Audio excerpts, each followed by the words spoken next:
muito obrigado pela presença aqui no Poder Expresso.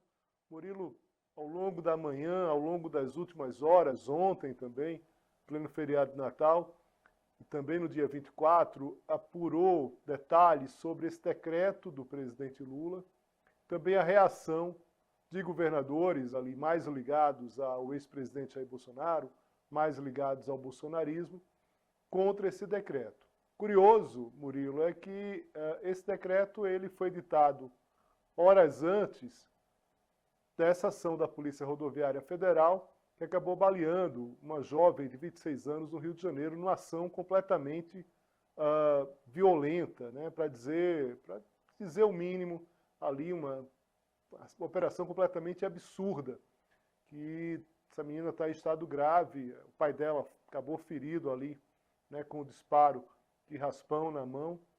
Mas o fato, Murilo, é que tem uma controvérsia, o governo defende e a oposição promete ir ao STF para rever esse decreto do presidente Lula. Também tem uma mobilização, é bom que se lembre, se saiba também dentro do Congresso Nacional, da bancada da bala, propondo um projeto aí de decreto legislativo para tentar sustar os efeitos do decreto presidencial. Murilo, sobre tudo isso, sobre a apuração que você tem, o que é que você nos conta? Muito obrigado mais uma vez aqui pela presença.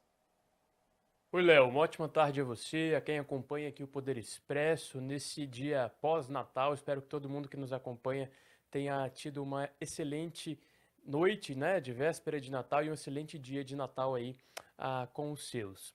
Léo, é o seguinte, a gente tem esse decreto, como você disse, que vem no momento casado com um caso prático do que não fazer durante uma abordagem policial, o que reforça a necessidade na avaliação, então, do governo desse decreto ir à rua, né, desse decreto ser seguido pelas forças de segurança. Mas antes de tratar, eu quero contextualizar quais são os pontos principais que a gente tem desse decreto, que às vezes muita gente pode não ter acompanhado, né? Veja, esse decreto do Ministério da Justiça, o ponto central dele é de que os agentes de segurança só devem usar uma arma de fogo em último caso. Então, como último recurso, esse é o termo usado pelo Ministério da Justiça nesse decreto. O que é esse último caso? Essas pessoas, então, que estão na frente, na linha de frente, como agentes da segurança pública, não poderiam, por exemplo, atirar contra um veículo que fura um bloqueio, não pode atirar numa fuga contra uma pessoa que está desarmada, deve evitar ao máximo, né, ali o uso da força, mesmo que não com uma força de arma de fogo, mas o uso da força física mesmo, utilizando recursos só quando outros recursos não forem suficientes, e deve atuar, a polícia então deve atuar sem discriminação de raça, cor, orientação sexual, ocupação ou qualquer coisa do tipo. É como se fosse um manual de boas condutas para os policiais. Inicialmente, obrigatoriamente para os policiais federais, policiais rodoviários federais, englobando inclusive esse caso da moça que foi morta ali nessa ação no Rio de Janeiro às vésperas do Natal. Em teoria, ali nesse texto, os estados e o Distrito Federal não deveriam, não têm obrigação de seguir esse decreto.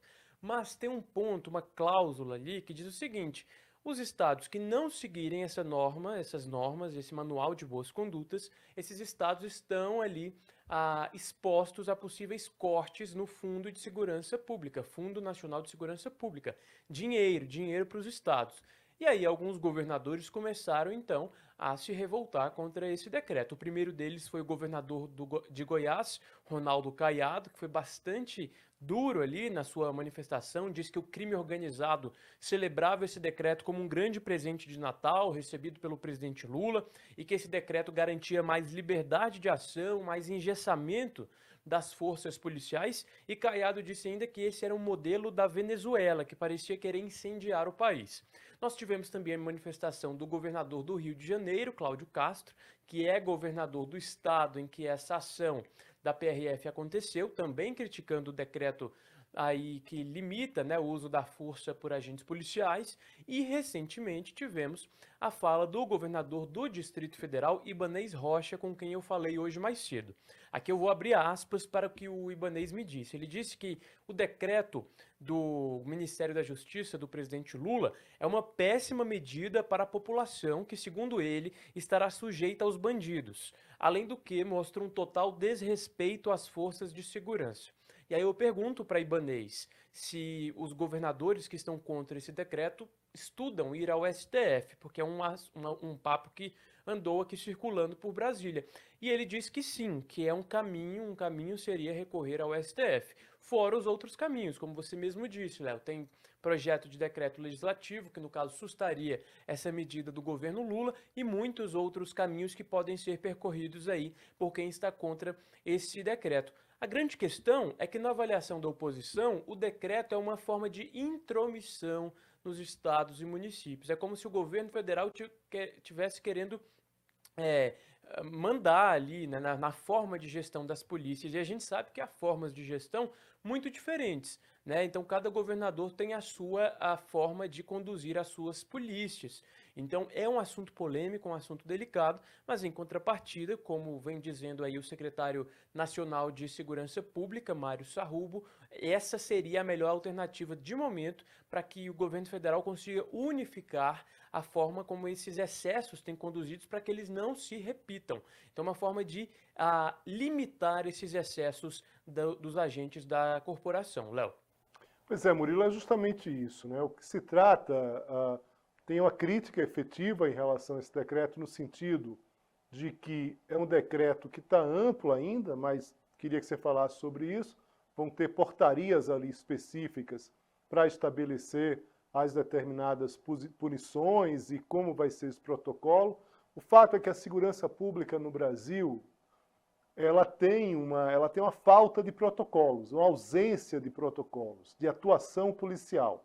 Então é por isso que a gente vê abusos como em vários momentos. A gente está tendo uma discussão em São Paulo, por exemplo, recente, de uma série de abusos policiais. Tem determinados políticos muito ligados às polícias e a esse discurso de segurança pública, porque de fato rende voto, né, um discurso de um suposto combate à violência, e aí, quer dizer, acaba apoiando aí determinadas ações das próprias polícias. Isso acaba descambando ali em determinados momentos para não um apoio declarado. Ninguém imagina que você vai ter político apoiando maus policiais, apesar de que a gente sabe que tem. Mas não é esse o caso que a gente está falando aqui. Agora, de qualquer forma, quando você é contra algum protocolo em relação às próprias ações policiais, você acaba privilegiando justamente maus policiais. A gente tem um exemplo claro da Polícia Rodoviária Federal, que é atingida diretamente por esse decreto. E no caso dos governadores, Murilo, tem uma questão que é a seguinte: não necessariamente precisam seguir. Agora, vai ter claramente essa vinculação em relação ao repasse de recursos. E talvez esse seja um ponto jurídico que caiba, de fato, aí esse debate nas Cortes Supremas, no caso no STF.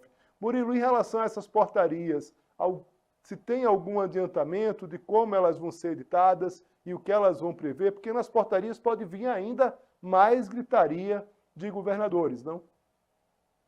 As portarias, na verdade, são uma forma de você ali estipular as regras. É como se fosse a reforma tributária. Você aprova ali o esqueleto da reforma tributária e depois aprova uma regulamentação, tratando do mínimo detalhe. Então, na reforma tributária, por exemplo, quais são os alimentos que compõem a cesta? Nesse caso específico, a gente tem ali essa regulamentação mostrando, por exemplo, qual seria o limite para que o Estado alcançasse para que não tivesse esse fundo suspenso, né? Ou então, quais seriam as condutas específicas que estariam ali banidas?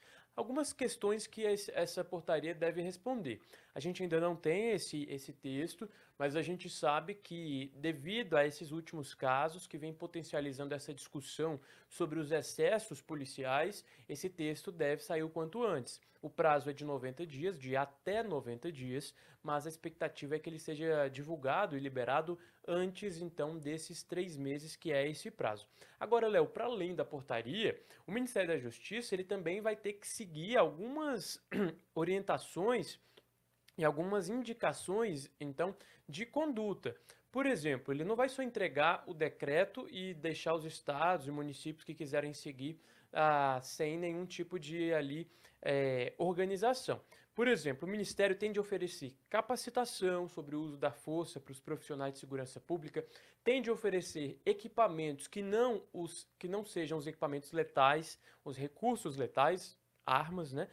Por exemplo, o Ministério da Justiça tem de fornecer algum tipo de equipamento ali que não seja uma arma, mas que dê aos policiais uma alternativa para não usar essa força com as armas de fogo. Então, tem, além das portarias, uma série de pontos que o Ministério da Justiça vai ter de cumprir. Afinal, Léo, você não pode entregar um decreto e não dar ali a estrutura para que os nossos agentes, os nossos policiais estejam preparados para segui-lo.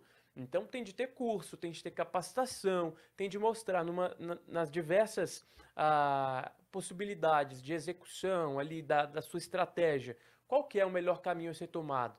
É você usar uma arma de fogo, é você tentar, entendeu? Então, assim, todo esse processo ainda vai ter de ser conduzido pelo Ministério da Justiça. Então, a gente ainda tem alguns capítulos depois dessa divulgação do decreto, né, na véspera do Natal, mas são capítulos importantes aí que vão guiar esse processo. Agora, eu trago um outro ponto aqui para análise, para discussão, Léo, que é o seguinte, a questão da popularidade do presidente Lula.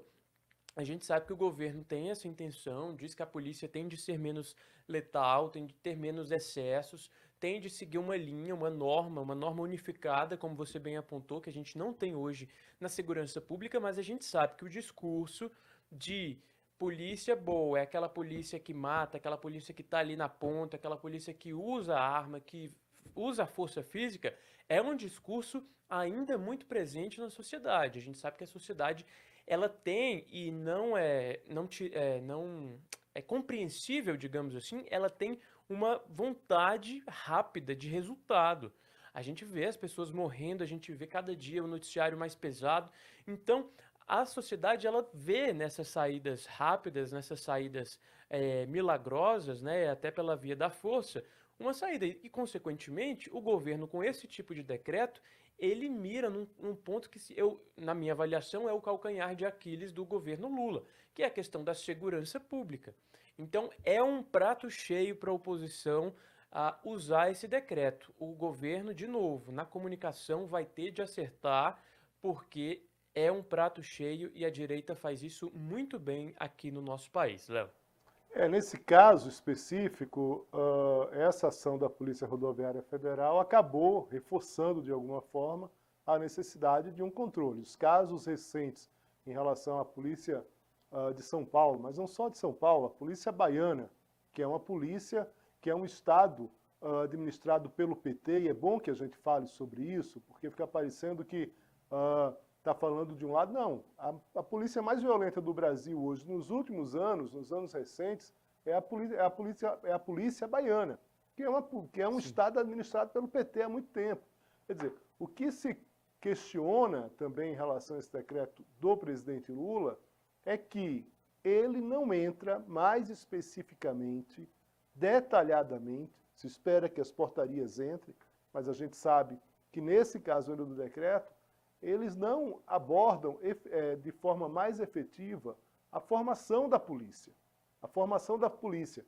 Nesse caso da Polícia Rodoviária Federal, que foi uma polícia que, muito capturada pelo governo anterior e com a dificuldade muito grande do governo Lula de restabelecer esse contato, a Polícia Federal, de alguma forma, teve captura sim, o Exército teve captura no governo Bolsonaro, mas a Polícia Federal se mostrou um pouco mais protegida, um pouco mais blindada.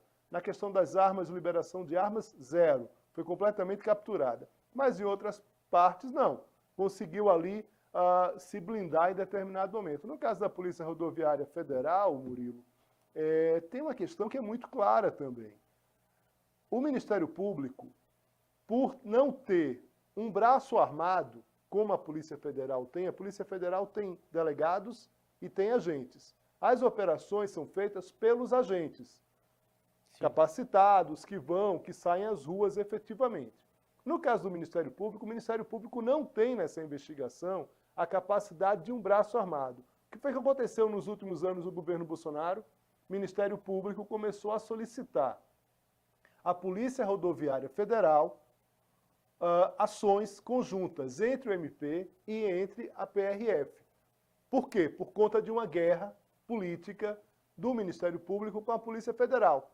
Isso acabou descambando no apoio do Ministério Público ao poder de investigação da Polícia Rodoviária Federal, que foi chancelado pelo STF durante a gestão, não durante a gestão Bolsonaro, porque não tem uma relação com outra, mas durante o período ali de 2019 a 2022. Ou seja, a Polícia Federal ganhou musculatura a partir também de uma decisão do Poder Judiciário, ou seja, nenhuma relação direta com o governo executivo na época da gestão Bolsonaro.